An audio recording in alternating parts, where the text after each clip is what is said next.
Pemirsa iNews, Anda masih menyaksikan iBreak. Saya Hilbram Dunar, berbincang-bincang yang sangat menarik sekali dengan Ibu Penny, Kepala Badan POM. Kita membahas mengenai bagaimana usaha mikro kecilan menengah mendapatkan bantuan yang luar biasa sekali dari Badan Pengawas Obat dan Makanan.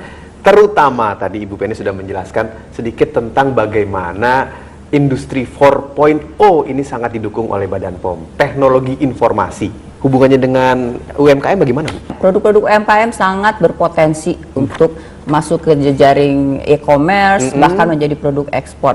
Ya, sehingga kami juga menyediakan satu situs untuk bantuan apabila mereka ingin melakukan produknya menjadi ekspor. Ya, kami pun bisa mendampingi juga ya. Jadi export consultation desk juga ada. Ya, di dalam website kami ada Istana UMKM, juga ya.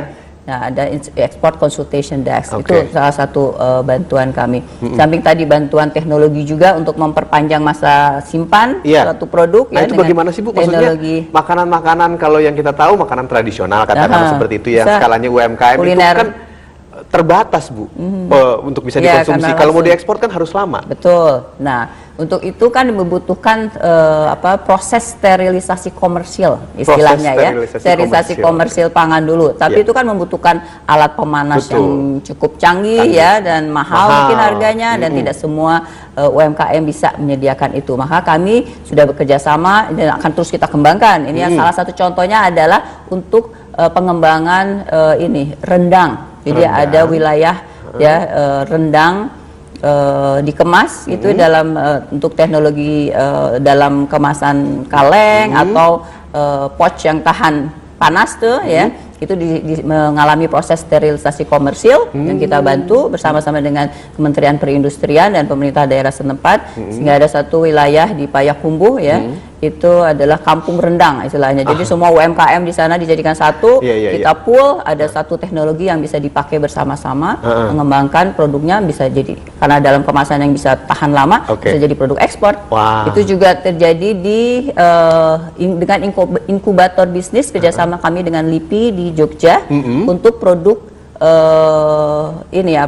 makanan setempat, gudeg. Ya. Jadi itu produk-produk kuliner itu punya potensi untuk menjadi produk ekspor ya, dengan dukungan teknologi yang akan kita dampingi. Nah, kalau kita membahas lebih lanjut lagi mengenai teknologi ini, tentunya mereka-mereka ini kan masih agak-agak bingung, Bu, agak khawatir gitu. Jadi gimana caranya saya untuk bisa mendaftarkan UMKM-nya ke Badan POM? Di satu sisi sekarang Badan POM itu sebelumnya kan kami ada 34 provinsi ya, ibu kota provinsi, tapi sekarang sudah ada tambahan 40 kota kabupaten. Jadi semakin dekat dengan masyarakat ya.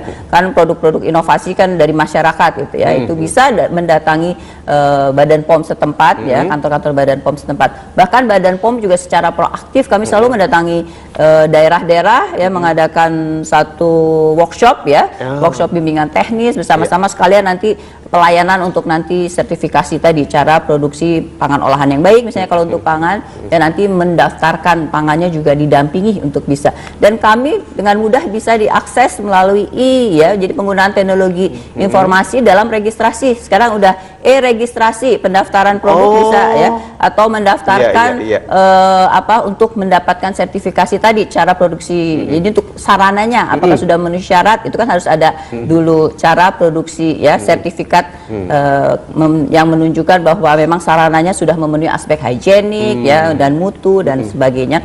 Nah, itu langsung bisa daftar melalui online. Jadi ya, mulai dengan online, nanti ada interaksi kemudian selanjutnya. Jadi sudah ada percepatan transparan seperti itu. Sehingga ini harusnya sudah tidak ada lagi pemikiran di UMKM bahwa Badan POM itu susah, Badan POM itu mahal. Tadi sudah disampaikan kan, biaya registrasi sudah turun 50%. Bukan hanya mengawasi lalu kalau ternyata ada yang salah dihukum, itu kan selama ini pikirannya begitu, Bu, kalau Badan POM? Ya. Kalau penindakan itu kami lakukan pada penjahat di bidang obat dan makanan, apakah itu yang penyelundupan, yang melakukan pemalsuan, itu baru deputi penindakan kami bergerak. Penjahat itu jalur penjahat. Kalau ini kan pelaku usaha yang punya niat baik, sehingga kita juga menciptakan dunia usaha yang adil ya, untuk juga para pelaku usaha dalam negeri, sehingga memang keberpihakan pada UMKM adalah primadona untuk Badan POM sekarang ini ya. UMKM adalah mitra kami yang menjadi prioritas untuk dikembangkan kapasitasnya. Itu tadi untuk mengisi kebutuhan dari masyarakat Indonesia yang sangat besar ini ya di bidang obat dan makanan diisi oleh produk dalam negeri yang memenuhi aspek mutu, khasiat dan kualitasnya, sehingga dan konsumen dicerdaskan dengan edukasi terutama melalui media kan, bersama-sama kita mengedukasi masyarakat untuk menjadi konsumen cerdas, dan kemudian sehingga tidak membeli produk-produk yang tadi yang ilegal dan produk-produk yang tidak memenuhi standar. Jadi tidak perlu khawatir, kalaupun ada yang tidak sesuai standarisasinya nanti akan diberikan bantuan pembinaan dari Badan POM. Jadi sangat amat memihak kepada UMKM. Terakhir Ibu Penny, mungkin ada lagi yang ingin disampaikan supaya bisa lebih yakin lagi nih para pelaku UMKM di seluruh Indonesia untuk menghubungi atau juga untuk mendapatkan bantuan dari Badan POM. Betul.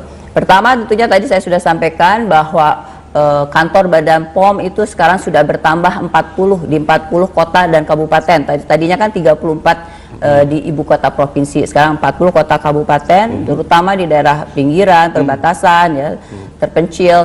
Itu adalah juga termasuk ya, selain melakukan pelayanan perlindungan, pengawasan, penindakan untuk kejahatan bidang obat dan makanan, tapi juga adalah untuk mendukung, mendampingi pelaku usaha ya, terutama UMKM ya, untuk mengembangkan produknya dan bisa mengedarkan, menjual, dan yang tentunya memberikan kontribusi pada ekonomi kita. Itu untuk pelaku UMKM. Dan saya ingin pesan untuk para konsumen ya, untuk konsumen yang cerdas adalah selalu cek kemasan, cek label, cek izin edar dan tanggal kadaluarsa kalau kita membeli produk ya. Untuk itulah kita menjadi konsumen yang cerdas dan juga tidak membeli produk-produk yang ilegal yang tanpa izin edar dari Badan Pengawas Obat dan Makanan. Baik, terima kasih. Itu dia bincang-bincang yang luar biasa menarik sekali dan juga sangat informatif bersama dengan Ibu Dr. Insinyur Penny Kusumasuti Lukito MCP, Kepala Badan Pengawas Obat dan Makanan. Jangan lupa, UMKM unggul, berdaya saing. Saya Hilbram Dunar mengucapkan terima kasih untuk Anda sudah menyaksikan. Kita bertemu lagi pada kesempatan berikutnya dalam program iBreak di iNews. Sampai jumpa.